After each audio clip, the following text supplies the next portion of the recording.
ಮತ್ತೆ ಮೈಸೂರಿಗೆ ಹೋಗಲು ಅವಕಾಶವನ್ನ ಕೋರಿ ದರ್ಶನ್ ಅರ್ಜಿಯನ್ನ ಹಾಕಿದ್ದಾರೆ. 5 ದಿನ ಮೈಸೂರಿಗೆ ತೆರಳಲು ಅವಕಾಶವನ್ನ ಕೋರಿದ್ದಾರಂತೆ ನಟ ದರ್ಶನ್. ಜನವರಿ 12ರಿಂದ 5 ದಿನ ಅವಕಾಶವನ್ನ ಕೋರಿ ಅರ್ಜಿ ಸಲ್ಲಿಕೆಯಾಗಿರುವಂಥದ್ದು. ಮೈಸೂರಿನ ಫಾರ್ಮ್ ಹೌಸ್ನಲ್ಲಿ ಸಂಕ್ರಾಂತಿಗಾಗಿ ಅವಕಾಶವನ್ನ ಕೇಳಿದ್ರ ದರ್ಶನ್ ಪರವಾಗಿ ಕೋರ್ಟ್ಗೆ ಅರ್ಜಿಯನ್ನು ಸಲ್ಲಿಸಿದ್ದಾರೆ ವಕೀಲ ಸುನಿಲ್ ಕುಮಾರ್ ಅವರು. ಈ ಹಿಂದೆ ಹೊಸ ವರ್ಷಕ್ಕೂ ಮೊದಲು ಮೈಸೂರಿನ ಫಾರ್ಮ್ ಹೌಸ್ನಲ್ಲಿಯೇ ದರ್ಶನ್ ಇದ್ರು, ಅಲ್ಲಿಯೇ ಬೀಡು ಬಿಟ್ಟಿದ್ರು, ಕುಟುಂಬದ ಜೊತೆಗೂ ಕೂಡ ಕಾಲವನ್ನು ಕಳೆದಿದ್ರು.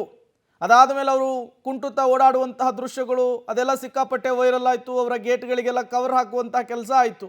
ಈಗ ಸಂಕ್ರಾಂತಿಯ ಮುನ್ನ ಮತ್ತೆ ಅವಕಾಶವನ್ನು ಕೇಳಿರುವಂಥದ್ದು. ಮತ್ತಷ್ಟು ಡೀಟೇಲ್ಸನ್ನು ಕೊಡ್ತಾರೆ ಕ್ರೈಮ್ ಬ್ಯೂರೋ ಹೆಡ್ ಮುರಳಿ, ನೇರ ಸಂಪರ್ಕದಲ್ಲಿ ಜಾಯಿನ್ ಆಗಿದ್ದಾರೆ.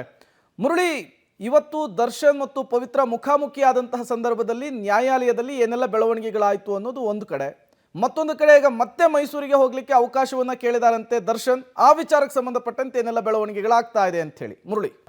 ಪ್ರೇಮ್, ಏನಂದ್ರೆ ಪ್ರಮುಖವಾಗಿ ಈ ಪ್ರಕರಣಕ್ಕೆ ಸಂಬಂಧಪಟ್ಟಂತೆ ಇವತ್ತು 17 ಜನ ಆರೋಪಿಗಳು ಕೂಡ ಇವತ್ತು ಹಾಜರಾಗಬೇಕಾಯಿತು, ಹಾಜರಾಗಿದ್ರು ಕೋರ್ಟ್ನ ಆವರಣದಲ್ಲಿ. ಆ ಸಂದರ್ಭದಲ್ಲಿ ದರ್ಶನ್ ಮತ್ತು ಪವಿತ್ರ ಗೌಡ ಕಳೆದ 6 ತಿಂಗಳಿಂದ ಅಂದ್ರೆ ರೇಣುಕಾಸ್ವಾಮಿಯ ಹತ್ಯೆ ಆಯಿತು, ಜೂನ್ 11ನೇ ತಾರೀಕು ಇಬ್ಬರ ಬಂಧನ ಆಯಿತು. ಬಂಧನ ಆದ ಬಳಿಕ ಇಬ್ಬರು ಕೂಡ ಮುಖಾಮುಖಿ ಆಗಲಿಕ್ಕೆ ಸಾಧ್ಯ ಆಗಿಲ್ಲ. ಯಾಕೆಂದ್ರೆ ಇಬ್ಬರು ಕೂಡ ಬೇರೆ ಪ್ರತ್ಯೇಕವಾದ ಜೈಲಿನಲ್ಲಿ ಇದ್ರು. ಆದರೆ ದರ್ಶನ್ ಅನಾರೋಗ್ಯದ ನಿಮಿತ್ತವಾಗಿ ಒಂದಷ್ಟು ಚಿಕಿತ್ಸೆಯನ್ನು ಪಡ್ಕೊಳ್ಬೇಕು ಅಂತೇಳಿ ಮಧ್ಯಂತರ ಜಾಮೀನನ್ನು ಪಡ್ಕೊಂಡು ಬಂದಿದ್ರು. ಜಾಮೀನು ಸಿಕ್ಕಿದ ಬಳಿಕನೂ ಕೂಡ ಎಲ್ಲೂ ಕೂಡ ಹೊರಗಡೆ ಅವರನ್ನ ಭೇಟಿ ಮಾಡುವಂಥ ಪ್ರಯತ್ನಗಳು ಆಗಿರಲಿಲ್ಲ. ಆದರೆ ಇವತ್ತು ಓಪನ್ ಕೋರ್ಟ್ನಲ್ಲಿ ಅವರ ಇಬ್ಬರು ಕೂಡ ಮುಖಾಮುಖಿ ಆಗಿರುವಂಥದ್ದು. ಆ ಸಂದರ್ಭದಲ್ಲಿ ಪವಿತ್ರ ಗೌಡ ದರ್ಶನ್ ಅವರ ನೋಡಿ ಭಾವುಕರಾಗಿದ್ರು. ಅದಾದ ಬಳಿಕ ದರ್ಶನ್ ಕೂಡ ಅವರನ್ನ ಸಮಾಧಾನ ಮಾಡಿ ಸಂತೈಸುವಂಥ ಒಂದಷ್ಟು ಪ್ರಯತ್ನಗಳನ್ನು ಕೂಡ ಮಾಡಿದ್ರು. ಅವರ ಜೊತೆಯಲ್ಲಿ ಒಂದಷ್ಟು ಮಾತುಕತೆಗಳು ಕೂಡ ಆಗಿರುವಂಥದ್ದು. ಅಂದರೆ 6 ತಿಂಗಳ ಬಳಿಕ ಈಗ ಇಬ್ಬರು ಕೂಡ ಮುಖಾಮುಖಿಯಾಗಿ ಮಾತುಕತೆಯನ್ನ ಮಾಡಿರುವಂಥದ್ದು.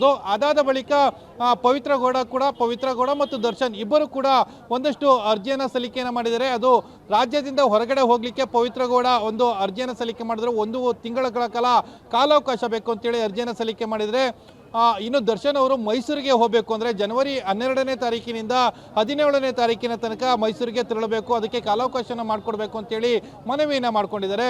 ಎರಡೂ ಕೂಡ ನಿಗದಿಯಾಗಿರುವಂಥದ್ದು ಸಮಯವನ್ನು ನಿಗದಿಯನ್ನು ಮಾಡಿದ್ದಾರೆ. ಅದಕ್ಕೆ ಆಕ್ಷೇಪಣೆಯನ್ನು ಸಲ್ಲಿಕೆ ಮಾಡಬೇಕು. ಆಕ್ಷೇಪಣೆಯನ್ನು ಸಲ್ಲಿಕೆ ಮಾಡಿದ ಬಳಿಕ ವಾದ ಪ್ರತಿವಾದವನ್ನು ಆಲಿಸಿದ ಬಳಿಕ ಕೋರ್ಟ್ ಯಾವ ರೀತಿಯ ತೀರ್ಮಾನವನ್ನು ಕೊಡುತ್ತೆ. ಯಾಕೆಂದರೆ ಪವಿತ್ರ ಗೌಡ 1 ತಿಂಗಳುಗಳ ಕಾಲಾವಕಾಶನ ಕೋರಿರೋದು ಹಿನ್ನೆಲೆಯಲ್ಲಿ ಆಕೆಗೆ ಎಷ್ಟು ದಿನ ಮತ್ತು ದರ್ಶನ್ 5 ದಿನ ಕೇಳಿರೋ ಹಿನ್ನೆಲೆಯಲ್ಲಿ ದರ್ಶನ್ಗೆ ಎಷ್ಟು ದಿನಗಳ ಕಾಲಾವಕಾಶ ಕೊಡಬೇಕು, ಎಲ್ಲದ್ರ ಬಗ್ಗೆ ಕೂಡ ವಾದ ಪ್ರತಿವಾದ ಆದ ಬಳಿಕ ಒಂದಷ್ಟು ಮಾಹಿತಿಗಳು ಕೂಡ ಬರುವಂಥದ್ದು.